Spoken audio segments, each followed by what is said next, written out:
हमने कि भाई साहब कहाँ से आ रहे हो? अरे हम सत्संग में गए भोले बाबा की में। मैं कहा है बहुत चमत्कार हो, क्या हो गया? एक में सफेद वो पुस्तक पैर को पीरी है गई माँ, पीरी है गई मैंने और कहा सही।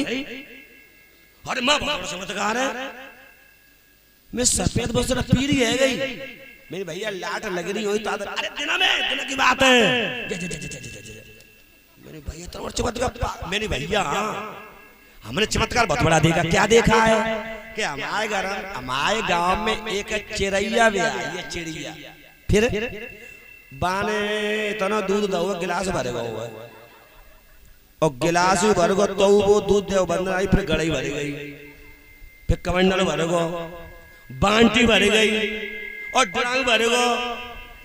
अब तो भैया का दूध नदिया में चल रहा हुआ, चला चला।